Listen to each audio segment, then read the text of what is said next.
Okay, welcome back, class. We are now going to continue on with the loanable funds market. Everybody's first grade is for the first exams in. Most of you did pretty well, and for those of you who didn't do quite as well as you would have liked, don't worry, we've got exam 2, 3, and 4 coming up. I will give you plenty of lead time. In fact, there will be an additional review session for exam 2 coming up probably early next week. Don't worry, I will not, there'll be no surprises. And also be looking for next week the third discussion question. And as I said, things will be starting to be picking up as the weeks go on now. We're going to be covering ground faster. I usually take it a little slower in the beginning of the semester, but now things are going to start to really pick up. And there may even be more than a couple of videos per week. There may be 2 or 3, and I'm going to see about embedding a few other videos that you might find useful. All right? Anyway, but stay with the syllabus. Everyone's still on track to doing fairly well. So just stay with that, and you'll be all set. All right, so the loanable funds market, again, just like any other market, is a market where we bring the buyers and sellers together, whether it's wheat, whether it's corn, whether it could be any item you can think of. When I mention these, I think of the poor Ukraine markets. My gosh, what's going on there? But we'll stick with economics this morning. Anyway, the loanable funds market is like any other market, except we're not talking about apples or wheat or corn or gasoline. We're talking about money. Money is the product that we're bringing the buyers and the sellers together. And the people that loan money to a bank, or they put money into the deposit, checking or savings account, they are selling their money to the bank. And the borrowers are buying the money from the bank. So in a sense, a bank is a store that buys and sells money. All right? Now, again, we have a lot of different types of institutions. There are commercial banks, which is a bank that you and I are usually familiar with. We have our checking account, our savings account. Investment banks, typically dealing with the larger corporations, setting up a bond issue for them, perhaps setting up a stock issue, so on and so forth. Mutual funds, where they bundle different stocks together. And we'll talk about the stock exchange, which is the secondary market, which doesn't sound very good, but believe me, it's fine. All right, so commercial banks would be a form of indirect financing, because the borrowers don't go straight to the lenders for financing. So it's indirect. They go through the banking system, all right? They go into the loanable funds market, and they take out a loan, whether it's for an expansion on the building or so on and so forth, and they'll get a loan from their bank, okay? Now, when borrowers, and typically borrowers, when we think of borrowers, we tend to think of firms and the government, but you and I can be borrowers as well. When you're going to finance a car, you're using indirect financing, because you're going to a bank to borrow the funds for the car. All right, when we look at firms and governments, they have a few more options, okay? They can go directly to the lenders for funds, and that is direct financing, okay? So when the government or firms need a large amount of money, especially a firm, for instance, if a firm was going to set up a big operation somewhere, and they needed a big chunk of money, they would probably go issue a bond, have their investment bank issue a bond for them. Now, they're not borrowing from the bank, they're borrowing from you and I, because the people who are buying the bonds, or it could be a large institutional purchaser, but they are going directly to the borrowers and they're issuing bonds. All right. The other way they could do it is they didn't want to issue a bond, which is an IOU, which is a debt they have to pay back. They could issue stock. And as generic as we can get, stock is a partial ownership of a company. All right.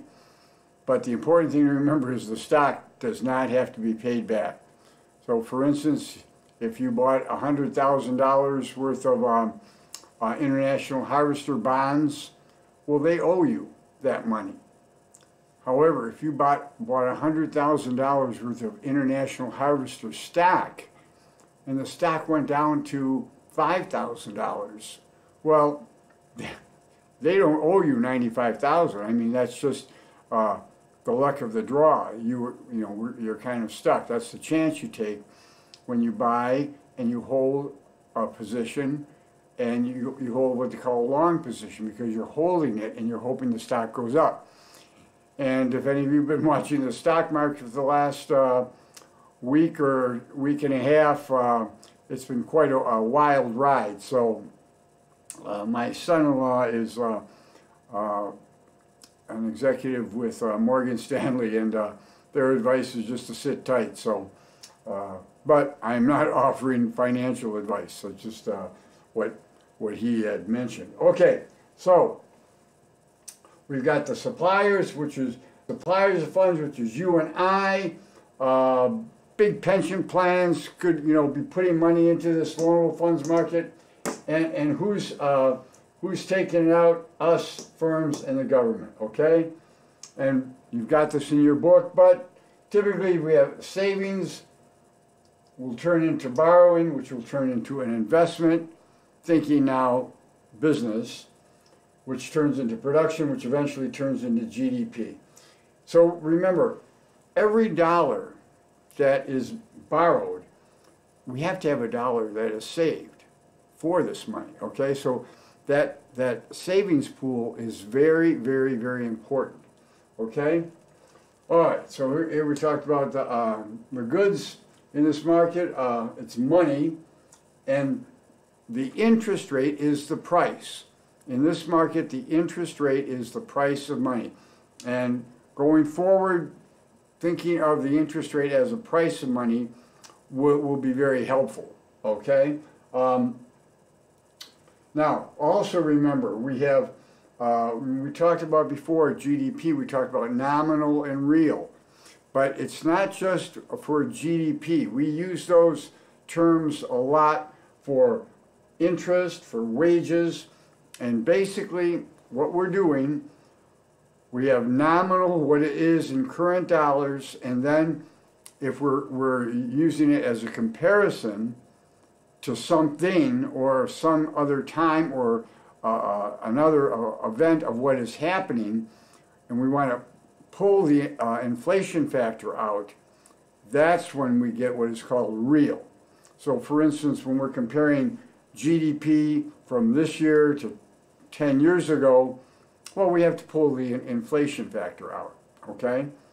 Also, when we're comparing, let's say, wages, and let's, because right now, finally, after quite a while, the wages are starting to go up, and the latest figure I saw was they're going up on an average of about 6%. Now, a couple of years ago, that would have been really good news for us, but 6%, unfortunately, today, with what the government has had to do to keep the economy afloat between COVID and God knows what else internationally is going to happen, but we are experiencing, for the first time, some significant inflation, all right? So if you got a 6% wage increase, but now, and we haven't talked about this in a long, long time, but let's say inflation is 7 or looking like creeping up to 8%. If you got a 6% wage increase, but inflation's at 8%, you know, your real wage, you are in a negative position, because when I take out the inflation factor, you know, that 8% away from your 6% increase, you know, you end up with a negative number. So it's important to remember to always take the inflation out when we're comparing a year to year or current circumstances, what is happening. Important to take that inflation factor out. Okay? Now, like I say, nominal GDP, nominal interest, nominal wages, minus the inflation will give us the real GDP, real interest, and real wages. Okay? All right, now, as we talked about before, a price change, and in this case, interest, because that's the price of money. Price change does not cause a shift, because we're going to go back and see our old supply and demand curve, friend. And we go right back to it, but a price change does not cause a shift, whether it's the market for tires or the loanable funds market. So when that interest rate, that price of money changes, it's the demand and supply curves aren't changing, but we do have that movement along the supply and demand curve. Okay? Now, quickly, and we're going to go through this more in depth on the next board, there are supply shifts, and we're going to go through it, again, more deeply. Basic supply shifts: change in income or wealth, change in time preference, meaning how badly do you want that money? Do you want it now, or are you good with waiting? Consumption smoothing, which you will probably do throughout your life.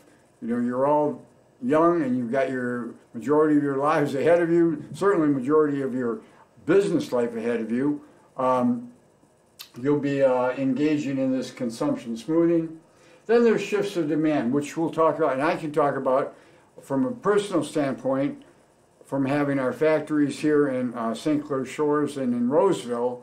What will shift the demand for loanable funds? Well, productivity of capital, confidence. Confidence is always a big factor, all right? Milton Friedman talked about, you know, how expectations, or, you know, how people feel. It's very, very, very powerful in economics, all right? And then lastly, government borrowing. Obviously, government borrowing is going to shift, give us a shift of the demand for loanable funds. Okay? All right, well, that's our first board. We got quite a few more to do, and we'll take it from there. I'll put this one down.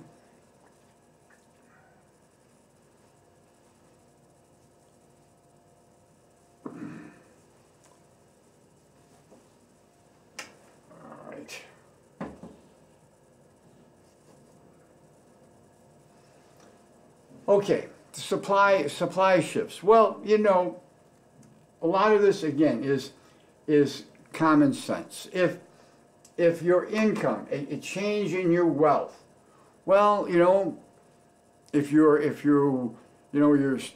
career is really taking off, and you know you're getting some nice bonuses or nice increases, well, chances are, if you're getting a little wealthier, I mean, not a little wealthier, but you're enjoying a successful career, typically you're going to be siphoning some of that off and put it into the loanable funds market as savings, okay?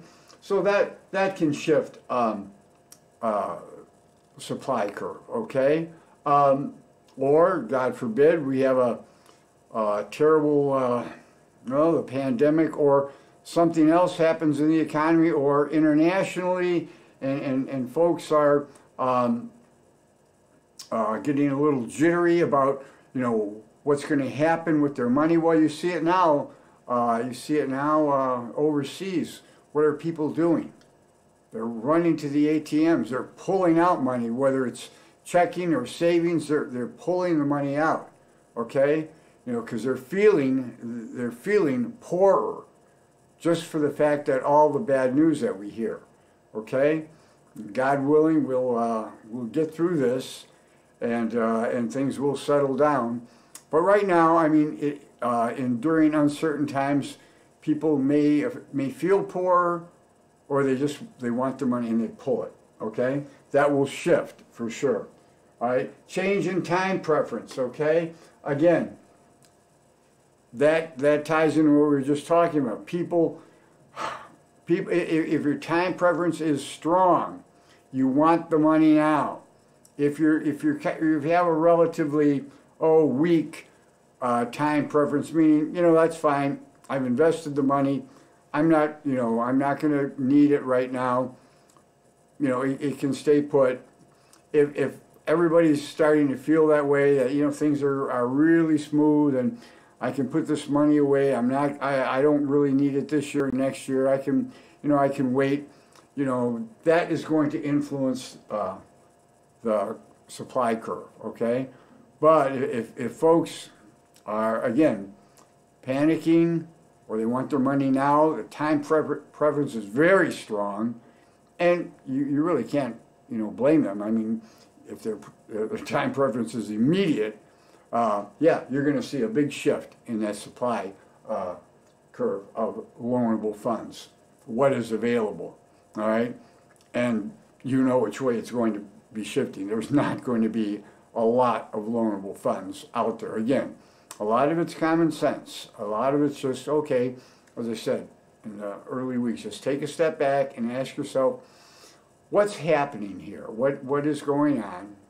And then really your own common sense will tell you what's going on. All right? Then the last one is consumption smoothing. Consumption smoothing in your life. Well, unless you were born into a very wealthy family, or, you know, have a really rich uncle who's going to take care of you. Typically, when you're born, you know, your income is next to zero. All right, so it's down here. Unless, of course, you were a baby, a model for Gerber's, then your income could be high early in life. But let's say typical person income is really low when they're starting out, and that's just makes sense. But even though and just think, in life, this is true many times in life, no matter what your income is, you're going to need to be spending a certain amount of money, albeit it may be a lot less, but we always seem to have a certain amount of expenditure, which we will be looking at in the next couple of weeks. It won't be covered under exam 2, but which I will go over. But we always have a certain amount of consumption. So early years, it just makes sense that consumption is going to be higher than you know, our earnings. Okay, and this difference we call borrowing, because that's exactly what we're doing. Whether it's a borrowing that your folks are loaning you money, or you take a student loan, whatever. All right, now you're entering, and you folks probably now are just on the verge of, or you have started to enter into your the beginning of your prime earning years, which is great. I mean, this is terrific. It's a really exciting time for you, and that's wonderful. And what happens is the income goes way up here, and people try to smooth out their consumption throughout their life. They try to. Now, does it happen? Is that always successful? No. And in your book, I added these because guess what? In life, you are, unfortunately, we're all going to hit a few bumps in the road. Or it maybe not even be a bump in the road. Typically, you're trying to smooth out your consumption over your life. But if you let's say you're going to get married, or you're going to settle down, and you're going to buy a house, I mean, or a major purchase. Well, that's going to kick up this. There's going to be a blip in this consumption smoothing, okay? Or, you know, it could be, God forbid, some huge medical expense that the insurance company only covered 80% for. All right, then you're going to get another blip. God willing, all your blips will be purchasing something of great value, like a nice home, and then maybe a summer home. And you can look back and say, it's because I got an A in economics. Okay, but you're going to have some blips. But in general, folks try to smooth this out as much as they can, because this area is the savings area. And it will be extended now. It might even be, this might even be extended further, because a lot of folk, well, almost all of us are living longer. I mean, life expectancy is going up, and people are also working longer. So this may not be as abrupt. It may be stretched out a bit more, but in general, this is a pretty good graph. And what happens is exactly what's happening to the baby boomers, which I am a member of that generation. What's happening is we have, they're starting to retire, okay? And when they're doing that, what happens? Well, they're retiring, so their income that they earn, I'm not talking about all the investments that they've been making that's giving them, you know, something in their nest egg. I'm not talking about that. I'm talking about actual, you know, going to work, earning, whether it's, and you can be self-employed and decide, well, I'm going to retire now, so I'm going to shut my operation down. The earnings start to drop dramatically. Consumption then, once again, goes over your earnings. And now you don't have to borrow, though, because you've had a successful career and you can draw down on the money that you've invested, okay? So they call that DIS savings, all right? And so basically that's what that looks like, all right? Okay, now, again, this is just the write-up. Hopefully your income will change over your lifetime, and I'm sure all of yours will. I'm sure all of you will have successful careers, and you're just going to start putting money away in your prime earning years, okay? All right. Now, the shifts of demand for loanable funds, okay?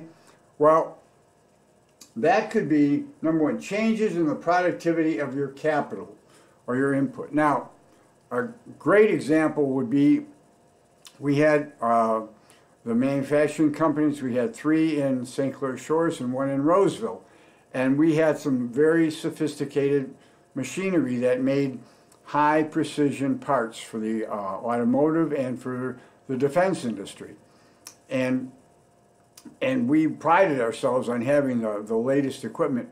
Well, a new technology came out which somewhat revolutionized the manufacturing process. Now, the problem was these new machining centers were extremely expensive, but they were very, very, very productive. In fact, they allowed us to make component parts that went in the F-14, the F-16, the F-18 fighter planes that the Defense Department said could not be made on one machine because the parts were so intricate. And but we did it.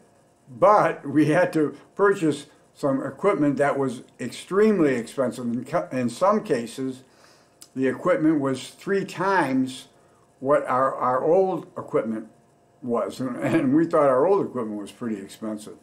But the productivity was there, okay? So did we increase our demands for funds? You bet, okay? We tried to put, some money towards it, but it was an awfully large amount. So we did finance. So yes, that is going to shift. And if it's more, there was a huge demand with this productivity increase, it's going to shift the demand to the right. All right, changes in consumer confidence, okay? Again, if we all feel things are going to be bad, you know, are we going to be demanding more, you know, what are we going to do to that demand curve for savings? Well, you know, we may tend, could go a couple of different ways, a couple of different scenarios. Are we going to save more, or are we going to spend more? A lot of folks are going to save more. They're not going to want to spend. Okay, so we'd have to see how that would shake out, which way it would shift the demand curve. Okay, so typically, if folks think things are not going to be very good, well, that's an indication that the demand overall is not going to be very high. So what did we talk about before? When the demand is not going to be very high at every price level. Okay, it's going to move to the left is less, to the right is more. If people think, hey, the economy is, you know, we got through this, you know, the Ukrainian situation was resolved, COVID is calmed down, you know, maybe it's a couple months from now, people are feeling really good. Yeah, well, that's just common sense, you know, that demand curve is going to shift to the right. All right? Government borrowing, all right, well, if government, yes, government does borrow quite a bit, it can shift, because it just, for the sake it's so large, it can shift that demand curve to the right or to the left. Typically, government borrowing, it doesn't come in saying, oh, gee whiz, the government borrowing is really way down this year. Normally, it's when it is moving that demand curve, it's moving it to the right. And again, what happens, and this was on the one test, look, if demand shifts to the left, well, we have a lower interest rate, but less transactions, okay? If demand shifts to the right, we were here, and now we're all the way up here, well, we have more transactions, you know, quantity of transactions, but the price is higher. And savings, again, savings will give us too good or too bad. Savings shift to the left, you know, less and higher price, because we're here all the way up to here now. Or if it shifts to the right, that's the best of both worlds. Lower pricing and more money available. Okay? All right. So that is our shifts of demand and shifts of supply.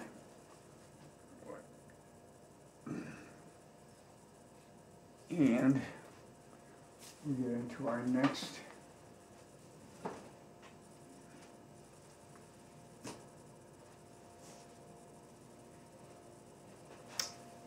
All right.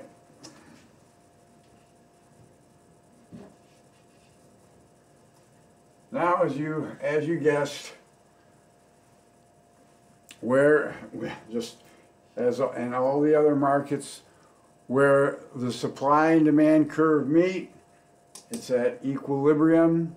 It gives us, we come over here, it gives us an equilibrium interest rate, and we'll bring it down, and we have an equilibrium amount of, in this case, amount of money. So if they crossed here and that we said, okay, the equilibrium interest rate is 4%, all right, fine. And at equilibrium, you and I and firms and government, everybody wants to borrow about 300 billion, okay? And at this point, savings does equal investment, okay? Again, I want to reiterate, the savings pool is very important, because the money you and I save and create this savings pool, it's hugely important, because that is the pool that all the borrowers draw from for their investments, all right? So we need to have a nice savings pool for the economy to run well. Now, interestingly enough, we do see this condition which they call the paradox of thrift, which basically is saying, look, every economy, we need savings. We need the savings pool for investors and government we need to draw upon, all right? So it's a good thing for you and I to save our money. But if we are too aggressive and save too much, which was the case in Japan a number of years ago, well, what happens? Well, it's like my mother would always tell me, you know, too much of anything, too much of a good thing or anything is not good.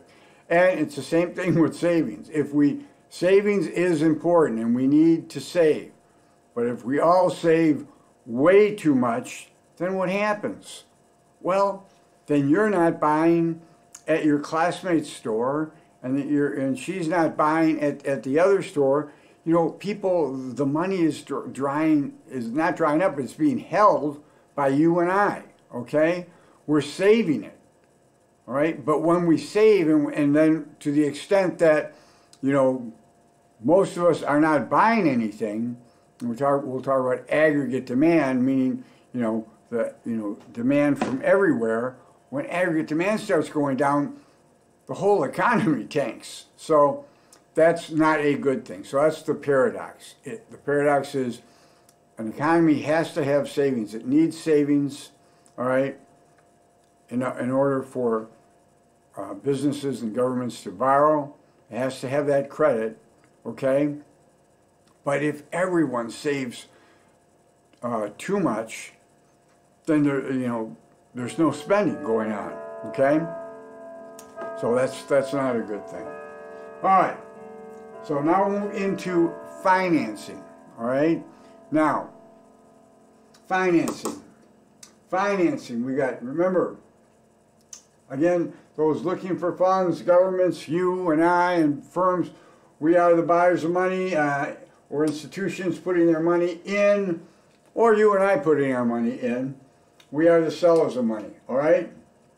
And again, recap, indirect, a firm takes a loan from its bank, direct, going straight to the lenders, okay? So let's talk about security. Everybody throws that word around, a security. It's kind of like capital, you know? You hear that word used all the time, and then sometimes when you go up to someone and say, all right, well, what is capital? You know, it's not the Lansing, it's, what is it? Well, just like that with security. When you say, well, we're always talking about securities, he's a security broker. What is it? Well, let's get a real generic definition of it. Okay, security, all right? It's just a tradable contract, okay? Could be a bond or a stock, which we are going to get into today, or what they call a derivative. A derivative is exactly what it says it is. A derivative is a financial instrument that derives its value from something else. For instance, if you had an option, if you purchased an option to buy so many shares of stock of a certain company in 6 months from now, well, that's a derivative because it's deriving its value really off of the value of the stock. There's options, there's futures. A future contract is a little bit more stringent. That's one where you absolutely are saying, okay, I'm going to buy this many shares of stock 6 months from now, okay? But again, those are derivatives, all right? Okay, and all these things, again, it's a tradable contract that gives its owner certain rights, all right? Now, as we said, the two biggies are stocks and bonds, all right? So we're going to look at stocks first.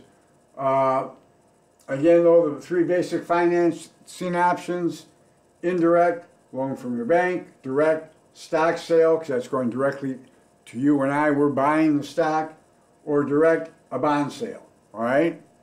Now, a stock. All right, well, we're going to try to keep all of these as simple as possible.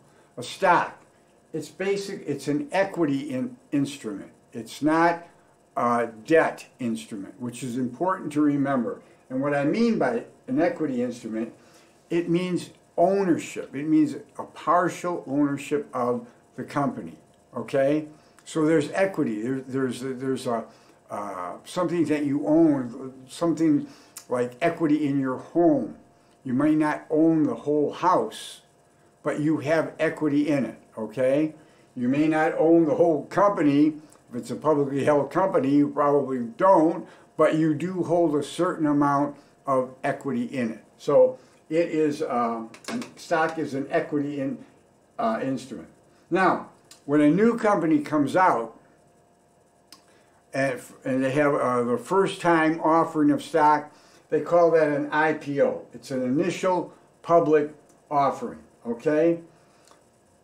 Now, after that, the stock is bought and sold in what they call the secondary market, okay? Because technically, you could say if you and I were going to buy stock in the stock market, we're buying used stock because it was already sold once at the initial public offering. But that's not such a bad thing. I mean, I don't think any one of us would mind having 10,000 shares of General Motors, you know, brought to us from the New York Stock Exchange, all right? But the New York Stock Exchange, for instance, is a secondary market. My son-in-law, as a matter of fact, rang the bell there for closing a couple of months ago. I thought that was pretty funny. Anyway, New York Stock Exchange is a secondary market where stocks, bonds are sold, okay? But they're, in a sense, you could say they are used because they were sold once at the initial public offering, all right? Why is the value of this market so important? The value of the New York Stock Exchange is important because here again, it brings a lot of buyers and sellers together. Now, think of it. What would the value of your stock be? You know, if you have this, you know, you think this is a pretty valuable stock, but there's no buyers around. You can't find a buyer for it, all right? Well, it's not as, maybe eventually, and I'm sure you will, you'll eventually sell it. But think of it, it does lose a little of its value for you to have to really work at trying to find a buyer for your stock. So the New York Stock Exchange, NASDAQ, they're very important because they're bringing these buyers and sellers together, and you know the stocks are moving back and forth. They had one example of what if someone sold you a house and it was a pretty good deal, but there was only, and they gave you a pretty good deal on it, which especially during times like today when houses are on the rather expensive side, but you got a really good deal on it, but there was just one stipulation: you could never sell it. Well, you know, you would probably think twice about buying it because, you know, never being able to sell it, okay? That's what the New York Stock Exchange and NASDAQ, that's what they help avoid. And they make the stock, I mean, it's more valuable because it's easily tradable, okay? All right, that's the secondary market, all right? And the stock doesn't have to be paid back. It is ownership of the company, okay? And when you typically buy it, you take a long position, meaning you buy it for $100 and you hope it goes up to 110 or 120. All right, there's a short position. If we have time, I'll run by that quickly today as well. All right, okay. Well, that's our next big board.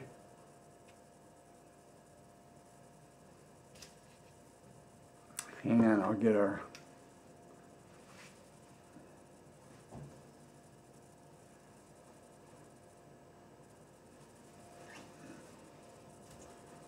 Okay, we'll do this board, and then I'm going to probably stop the video and do the part B, because like I said, when they get a little long, there's a, I don't know, it seems like a magic window. If you get over a certain period of time, it takes forever to load them up. So anyway, again, as we said, having many buyers and sellers, it actually, you know, adds value to your stock, because just like a house that you could never sell, you know, not a good situation. Typically, as I said, you take a long position when you buy a stock and you anticipate it's going to go up. If you want to figure your total return on buying and holding a stock, stocks, not all, but a lot, pay dividends. They will pay a dividend, a certain percent, to the share owners, okay? So, in fact, there's a book, Investing in One Lesson, and the heart and soul of the entire book, when I took investing, when I had to read the book, the entire book was on all different strategies, but at the very end, he said, if you want a good investment strategy, look for perhaps 5 solid companies that have long track records of paying a good, solid dividend. Hopefully they're in different industries. And he said, the author said, go and, you know, pick out a number of them and then decide on 3. And then buy those stocks and reinvest the dividend, especially at your age. And I am not offering financial advice. I'm just telling you what that book said.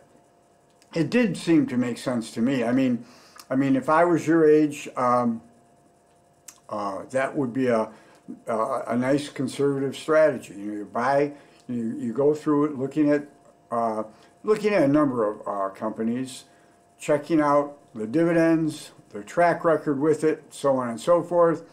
You know, bring it down to 5, then narrow it down to 3 in different industries, then buy them, reinvest the dividend, and then just let it go. Let them grow, and let the interest dividend grow as well. Okay, so and that's exactly how you figure your total return. It's P1 is the price you paid. Hopefully it's $100, and P2 is the price you sold it for. Let's say it's $110, okay? So 110 minus 100, well, you made $10, and with dividends, let's say you had another $10 in dividends, well, then you got $20 over the 100, so that's a 20% return. So that's pretty darn good. All right. Quickly, I don't want to belabor it, I just want to bring it up, because this is what happened in, if anyone watches the movie Too Big to Fail, a lot of folks were selling short, all right? They were short selling Lehman Brothers stock. And what you do in a short sale, what you do is you take a position. Let's say you're going to borrow money, and you borrow money to buy a stock. Okay, well, if you did that, you hope the stock goes up. When you take a short position, you don't borrow money. You borrow shares of stock, okay? And the whole idea is you hope that the value of the stock goes down, because you're not paying money back, you are paying shares back. So if you borrowed shares at 100 shares at $100 a share, all right. So you don't owe, you don't owe money. You owe 100 shares, okay. Now if the price goes down to 50, well then you just made $5,000, okay.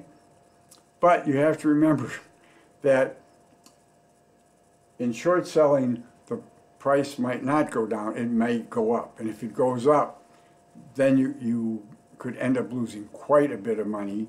And it's the old adage, how high is up?